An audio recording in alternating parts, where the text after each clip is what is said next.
네, 안녕하세요. 양윤동사입니다. 오늘은 저번 편에 이어서 30대 직장인의 노무사 공부 방법 2편을 말씀드리도록 하겠습니다. 30대 직장인에게 있어서 어떻게 보면 공부만큼이나 더 중요한 것이 체력 관리입니다. 자, 체력 관리가 왜 중요하냐? 이 모든 분들이 그렇게 느끼시겠지만 30대의 몸 상태는 20대의 상태와 굉장히 다릅니다. 여러분들 그 대학교 시절 한번 회상해 보시면 하루 밤 새벽까지 술 먹고 잠도 안 자고 수업에 들어가서 그래도 이렇게 뭐 멀쩡했었죠. 근데 지금은 어떻게 됩니까? 30대가 된 이후로는 술 한 번 마시면 한 3일을 쉬어야 돼. 어, 밤을 그리고 또 대학교 시절에는 이제 밤새서 공부해도 크게 무리가 없었어요. 근데 지금은 공부가 아니라 그냥 놀라 그래도 밤을 못 셉니다. 한 10시면 집에 가야 돼요. 자, 이런 관점에서 볼 때 공부도 마찬가지입니다. 공부를 하는데 굉장히 체력을 많이 소모하게 되는데 이 몸 상태 여러분의 대부분 꾸준히 관리해 오신 몇 분들 제외하고는 몸 상태가 아주 안 좋습니다. 그렇기 때문에 이 수험 기간에 무조건 하루 30분에서 1시간가량 운동을 해줘야 됩니다. 그 수험 기간 동안 이렇게 운동을 해주셔야지 2차 시험 직전에 8월달이거든요. 보통 한 달 전쯤이. 이때가 가장 수험에 있어서 가장 중요한 기간인데 이때를 버틸 수 있는 힘을 만드시는 겁니다. 이때가 제일 중요해요. 어, 바로 시험 한 달 전 범위를 회독을 들어가고, 이제 말 그대로 암기를 체화하는 그런 시기인데, 이때 무너지면은 절대 시험에 붙을 수가 없습니다. 그리고 또 운동을 하는 데 있어서 이제 또 중요한 것이 좀 유산소 운동 위주로 해주셔야 됩니다. 체력은 유산소와 좀 관련이 많기 때문에, 간단하게 뭐 줄넘기, 달리기, 따로 뭐가 필요하지도 않잖아요. 공간도 많이 필요 없고, 요즘은 또 러닝이 유행이기 때문에, 이렇게 해주시면서 체력 관리를 꾸준히 해주셔야 됩니다. 저 같은 경우 운동을 워낙 좋아하다 보니까 그 수험 기간 동안 크로스핏 그리고 계속 했었고 제가 좀 격투기를 오래 해서 종합 격투기도 꾸준히 계속 해왔었고요. 그렇기 때문에 어떻게 보면 좀 이 수험을 버틸 수 있었던 것 같습니다. 자, 그리고 이제 휴식입니다. 이게 직장인 같은 경우에는 쉴 시간이 현실적으로 많이 없긴 한데 그래도 쉬면서 공부를 해주셔야 됩니다. 이게 보통 처음 수험에 진입하게 되면 난 주 7일 공부할 거야. 나는 죽을 때까지 공부한다. 이렇게 하시게 되면은 그게 한 달 정도밖에 안 갑니다. 길면 2달. 근데 중간에 무너지고 슬럼프 오고 이렇게 되는데 그럼 전체 수험이 망가지게 됩니다. 따라서 우리는 주 1회는 무조건 휴식을 한다. 근데 저희는 또 직장인이라는 또 직장을 다녀야 하는 이런 상황에 놓였기 때문에 주로 이제 금요일 저녁에 퇴근하시고 그날 저녁은 이제 쉬시는 거죠. 음. 어, 이 어떻게 보면 반나절 서너 시간인데 그때 휴식하는 것만으로 충분히 재충전이 되십니다.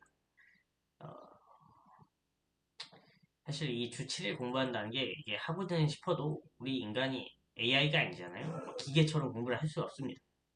오히려 좀 역효과도 나기 쉽기 때문에 휴식을 주기적으로 취해주시는 것이 좀 필요하겠고, 그리고 이제 휴식을 하시는데 과음은 좀 자제하셔야 됩니다. 술은 드셔도 되거든요. 저도 술 자주 마셨어요. 와이프랑 맥주 한잔 하기도 하고 이랬었는데 술은 드시되 다음날 공부에 지장이 올 정도로는 드시면 안 됩니다. 당연하게도 다음날 공부를 해야 되니까. 눈 뜨자마자 바로 공부를 해야 되니까. 이것만 명심해 주시고, 그리고 또 이제 많은 분들이 또 인간관계 정리되면, 이제 공부를 하게 되면 단절이 된다고 이렇게 고민하시는 분들이 많은데, 사실 30대 중반쯤 되면은 이미 정리될 인간관계는 거의 다 정리되는 거 여러분들 느끼시죠? 내가 이거 공부 1년, 2년, 3년 한다고 정리된 인간관계였으면은 진작에 정리되는 인간관계입니다. 자, 그렇기 때문에 인간관계는 그렇게 신경 많이 안 쓰셔도 돼요. 그냥 공부만 하시면 됩니다. 자, 다음으로 이제 말씀드리고 싶은 건 이제 순 공부 시간입니다. 우리 뭐 최근 어떤 SNS 뭐 이런 걸 통해 순 공부 시간을 어떻게 보면 좀 자랑하는 그런 뭐랄까 수업 문화가 좀 생긴 것 같아요. 난 하루에 12시간 이상씩 공부를 했다. 이런 것들이 있는데 제 개인적인 생각으로는 좀 약간 허세에 가깝다. 이 열풍탈환 어플을 주로 사용하는데요. 막, 노무사 카페 이런 데 보면 막 순공시간 막 14시간이다, 막 12시간이다. 이거 솔직히 허세입니다. 제가 느끼기엔 허세예요. 저도 이제 좀 풀공부를 해볼 때 하루 종일 공부를 했을 때도 거의 8시간 한계더라고요. 그 이상 하면 이제 머리가 터질 것 같아요. 그리고 8시간을 이제 집중을 하려면 12시간, 13시간, 14시간 이 정도로 앉아있어요. 사실. 그래야 8시간 공부를 하게 됩니다. 그러니까 좀 어떻게 보면 이 실집중하는 시간이 더욱 중요하지 절대적인 공부 시간은 그렇게 중요하지 않다. 어, 오히려 1시간을 공부하더라도 정말 몰입해서 집중해서 공부하는 것이 좀 필요합니다. 특히 이 직장 병행 수험생 같은 경우에는 그 이제 몰입 주기가 굉장히 짧죠. 하루에 3, 4시간, 2, 3시간 정도니까 그때 공부를 좀 집중적으로 해주시면 되겠습니다. 우리가 이제 대학교 기말고사 시험 직전에 벼락치기 하실 때 있죠. 시험 한두 시간 앞두고 그때는 엄청나게 몰입을 하잖아요. 그 정도의 이제 몰입 수준을 가져가서 수험 공부를 하는 게 중요한 거지. 단순히 좀 오래 앉아있다, 판례 암송을 한다. 그거는 중요하지 않다고 생각합니다. 자, 다음으로는 이제 공부 방법에 대해 좀 말씀드리도록 하겠습니다. 먼저 선택 과목은 저는 노동경제학을 선택하였는데요. 네, 노동경제학을 제가 저는 경제학과를 나온 것도 아니고 그랬는데 노베이스죠. 저는 정치외교학과를 나왔습니다. 그래서 경제학에 대해서는 아는 게 이제 보이지 않는 손밖에 그거밖에 보이지 않는 손만 알고 있었는데 이제 노동경제학을 선택하게 되었습니다. 그 이유는 이제 경제학이라는 과목 자체가 논리적이고 좀 이해 중심의 학문이라는 점. 제가 일단 단순 암기를 잘 못합니다. 거의 근무문어 수준이에요. 근무문어. 외우면 까먹고. 이런데 노동경제는 또 암기량이 적습니다. 암기를 해야 될 건 분명히 있는데 그 절대적인 양이 다른 과목에 비해 굉장히 적습니다. 그리고 이제 경제학 과목이다 보니까 이제 그래프를 그려야 되는데 그래프를 그리는 대신 쓸 말이 별로 없어요. 막 글을 많이 써야 될 필요가 없어서 제가 페이스북이 느렸는데 또 그런 점에서 굉장히 이점이 있었다. 그리고 이제 장점을 설명드리면 말 그대로 절대적인 공부량 자체가 적다 보니까 이 GS 2기, 3기 시기에 선택 과목에를 더 공부해야 되는 대신 다른 과목에 더 투자가 가능하죠. 이게 가장 큰 좀 어떻게 보면 장점이라고 볼 수 있어요. 다른 수험생 분들 보면 특히 경영조직론 한 친구들 같은 경우에는 책이 무슨 노동법만큼 두껍고 공부를 엄청나게 많이 투자하더라고요. 근데 이제 동차 기간이 끝나고 이제 유예 시기에 접어들게 되면 노동경제학 같은 경우는 보통 주 2시간 정도 공부해도 충분히 유지가 됩니다. 모의고사 직전에 조금만 봐줘도 이제 다시 그런 기억들이 되살아나기 때문에 아주 이건 가장 큰 장점이라고 볼 수 있습니다. 그리고 저도 노베이스로 공부를 하는데 크게 이해하고 이렇게 접근하는데 문제가 없었다고 생각이 듭니다. 이게 어떻게 보면 시험이 아직까지는 좀 엄청난 난이도의 그런 시험들이 문제가 출제되지는 않아가지고 기출문제 반복 그리고 이런 것들이 좀 있기 때문에 나오는 파트가 좀 일정 부분 정해져 있기 때문에 노베이스도 충분히 가능하다고 생각합니다. 다음으로는 단점인데 이제 어떻게 보면 이 수험생들이 많이 두려워하는 부분인데 책에 없는 문제가 나와요. 뭐냐 이 보통 노동법이나 이런 거는 거의 무조건 책에 있는 게 나오거든요. 그걸 얼마나 잘 외웠느냐 이 싸움이 되는 경우가 많은데 경제학 같은 경우는 암기 과목이 아니다 보니까 그 기본 이론은 잘 이해를 한 상태로 좀 어떻게 보면 응용 문제를 풀어나갈 수 있는 능력이 필요합니다. 사실 책에 없는 문제가 나오더라도 본인이 공부를 잘 해왔다면 이해를 잘 하고 있다면 충분히 다 풀 수 있습니다. 저도 그랬어요. 저 시험 봤을 때 책에 없는 거 나왔거든요. 그런데 좋은 점수를 받을 수 있었고 다음으로 단점은 이제 계산 문제가 많다는 거죠. 미분하는 거나 미분적분 그런 계산 문제들이 최근 또 자주 출제되고 있는 것으로 보이는데 이게 장점이자 단점이에요. 장점은 계산 문제가 나오게 되면 좀 시간을 더 아낄 수가 있어서 빨리 볼 수가 있는데 볼 수가 있는 장점이 있는 반면에 이제 한 문제를 틀리게 되면 답을 계산 실수를 하게 되면 이제 끝장이 나는 거죠. 점수가 좀 많이 깎입니다. 이 부분 점수가 거의 없어요. 예를 들어 10점짜리인데 풀이 과정 다 맞고 답이 틀렸다 이러면 이제 1점 나오더라고요. 저도 작년에 계산 문제 하나를 틀려가지고 점수를 좀 더하기 잘못해가지고 틀렸었는데 그런 좀 단점이 있고요. 또 이거는 어떻게 보면 어쩔 수 없는 부분인데 수포자셨던 분들은 좀 힘들 수도 있습니다. 이 경제학 자체가 좀 수리적인 역량이 좀 중요합니다. 함수를 기본으로 해서 베이스로 해서 그래프를 그려나가는 것이기 때문에 좀 어려울 수도 있다. 수포자 같은 경우는. 그래서 좀 앞서 말씀드린 이런 장점들을 공부를 조금 해도 된다는 공부량이 적다는 이런 장점으로 인해 우리 공부 시간이 적은 직장 병행 수험생에게는 좀 최적의 선택 과목이다. 나 진짜 수학을 너무 싫다. 나 수포자였다. 이런 거 아니면은 노동경제학 괜찮은 선택이라고 생각합니다.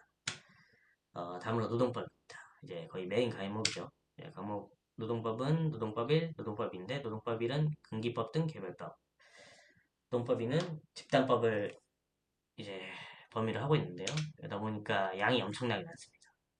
그리고 배점도 150점이고요. 75점씩 해서. 그러다 보니까 이제 암기를 많이 해야 되는데 어, 암기가 중요하긴 합니다. 근데 그 전에 더 중요한 게 있어요. 이 이해가 전제가 돼야 됩니다. 아인슈타인 선생님이 말씀하셨습니다. 단순하게 설명할 수 없다면 제대로 이해하지 못한 것이다. 그 대표적인 예로 올해 시험을 보시게 되면은 산업안전법 관련 작업중지권이 나왔는데 이거 같은 경우는 사실 암기가 아니에요. 그냥 말 그대로 이런 사례가 있고 조문에 어떻게 나와 있느냐 그거를 이제 사례에 대입해서 하나하나씩 풀어가는 건데 어떻게 보면 예측 가능한 범위의 문제가 아니었습니다. 하지만 그럼에도 불구하고 이제 리걸 마인드라고 하죠.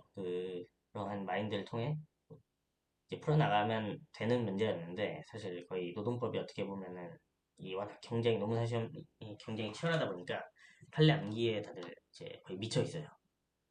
암기는 중요합니다. 왜냐면은 이 암기가 중요한 이유는 이제 꽈락 받는 수험생들도 노동법을 기본적으로 다 어느 정도 합니다. 그럴 수밖에 없어요. 배점이 크게 되니까.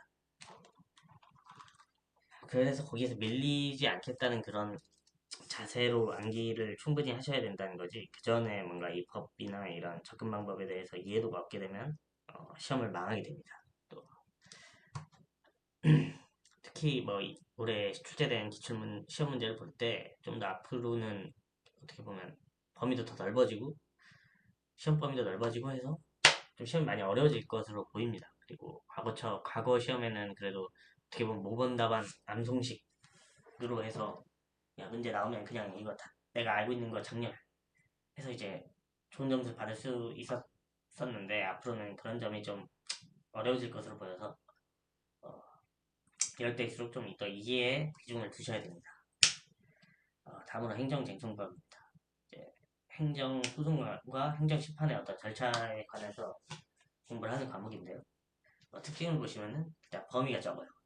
보통 행정법 시험을 볼 때 행정쟁송법과 같이 치는데 노무사 시험에서는 행정쟁송만 시험을 보게 됩니다. 그리고 여러 문제들이 이미 거의 기출이 많이 됐죠.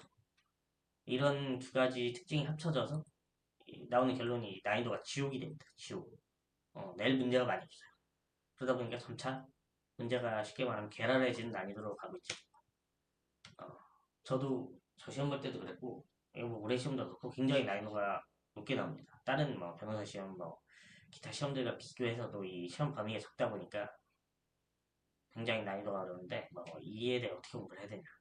사실 이제 다양한 문제를 접해보는 수밖에 없는 것 같습니다.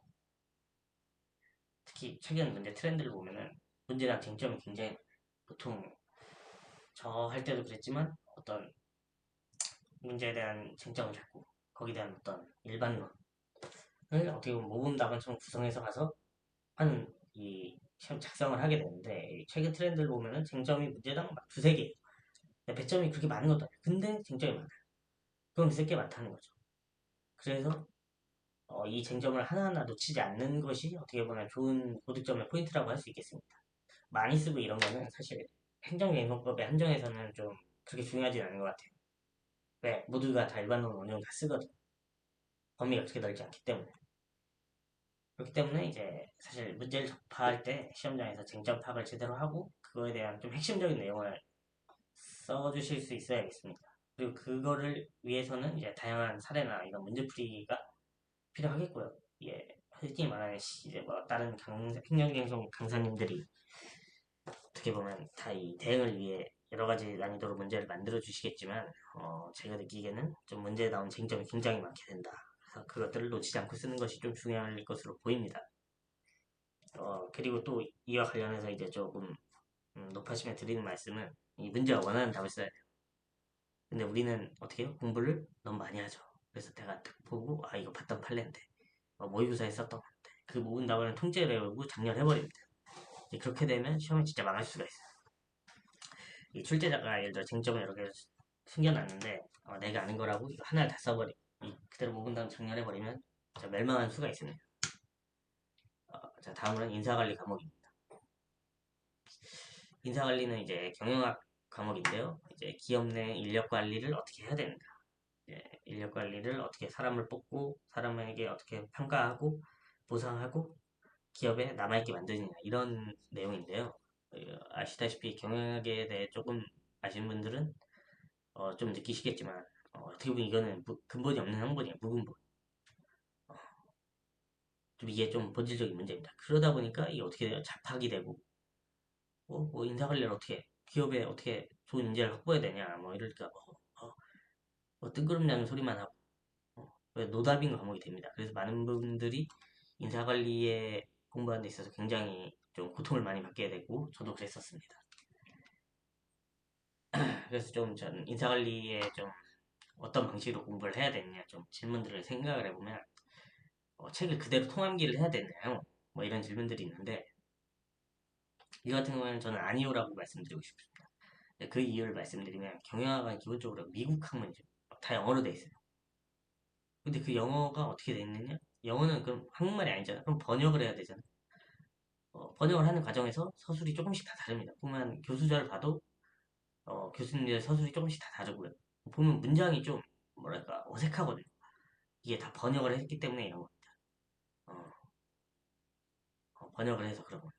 그래서 좀 통암기보다는 내가 잘 이 내용을 이해하고 자신의 언어로 정리를 하고 그걸 답안에 쓸 수 있으면 좋은 점수를 받을 수 있습니다.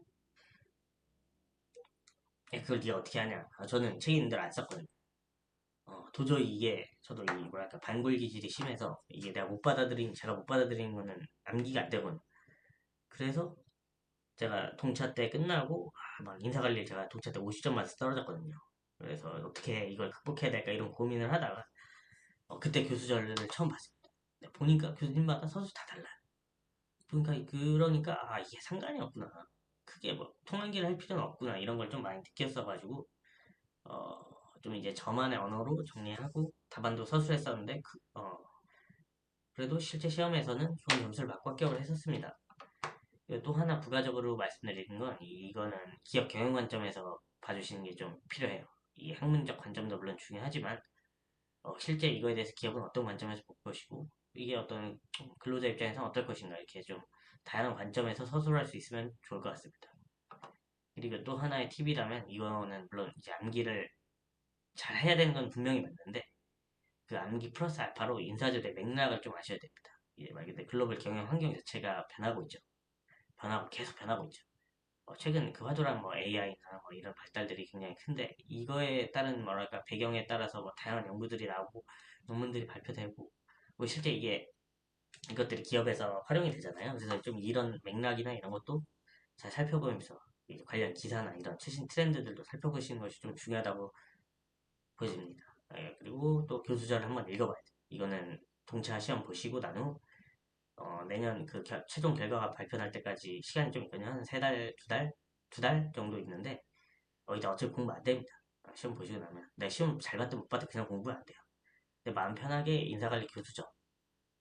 읽어보시면 아주 도움이 많이 되실 겁니다. 특히 이 교수자를 읽게 되면 출제자가 이런 제도나 뭐 이런 시스템에 대해서 어떻게 생각하고 있는지가 나오거든요. 이런 것들을 좀 캐치하시고 답안을 녹여낼 수 있다면 교수님 생각이 그냥 내 생각이거든요. 그 생각을 그냥 쓰시면 돼요. 그게 내 생각이에요. 교수님 생각이. 어, 그리고 또 이렇게 읽어보시면 이제 교수님들이 어떻게 서술하셨는지 보면은 좀 이제 전체적인 경영 인사관리 이해도가 좀 증가하게 된다는 장점이 있습니다. 제가 추천드리고 싶은 책은 한국외대 권석균 교수님의 지속가능 성장을 위한 인적자원 관리. 저는 이 책 굉장히 재밌게 있었고 책도 잘 쓰여주셔서 아주 재밌게 읽고 크게 도움이 됐던 것 같습니다. 그리고 이거는 이제 제가 키워드 노트를 정리하면서 제 스스로 만든 것인데요. 필요하시다면 이제 제가 댓글이나 이런 데 다운로드 할 수 있도록 올려드리긴 할 건데, 이거 그냥 제가 정리한 거예요. 임금 체계는 뭐다. 뭐 금융하게 하고 기부금을 어떻게 할 거고, 도기부를 어떻게 하고, 연구급은 뭐고, 직무급은 뭐고, 직능급은 뭐다. 이렇게 제 나름대로 기술까지 정리를 해놓은 건데, 뭐 이 어떤 틀이나 이 순서가 있는 게 아니라 제가 보기 편한 대로 하면 돼요. 내가 이걸 답안지 할 땐 이런 키워드들을 꼭 넣어주겠다. 뭐 이런 키워드들을 제가 꼭 쓸 것들을 이제 작성해 주시고 이제 그 다음에 이제 빼버리면 되죠. 외웠다 싶으면 하나씩 지워가는 거죠.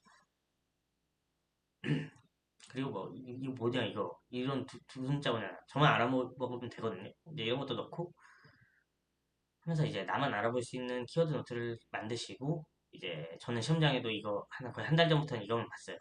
이거만 보고 시험장에 갔었던 그런 기억이 있습니다. 그리고 이제 공부 방법과 관련해서 이제 가장 좋은 공부 방법이 이제 남을 가르치는 것이라고 하잖아요. 그래서 저 같은 경우는 인사관리 같은 경우는 저 와이프한테 이제 인사관리를 가르쳤죠. 자, 이건 Y론이란 이런 거야. 집단 성과급은 Y론에 입각해서 협동심을 늘려주고 뭐 어, 이렇게 하면 더 애들이 동기부여가 되고 일을 열심히 하더라. 자, 이런 식으로 정리를 했었습니다. 자, 일단은 제가 준비한 내용은 여기까지고요. 네, 다음번에 또 다른 내용으로 찾아뵙도록 하겠습니다. 감사합니다.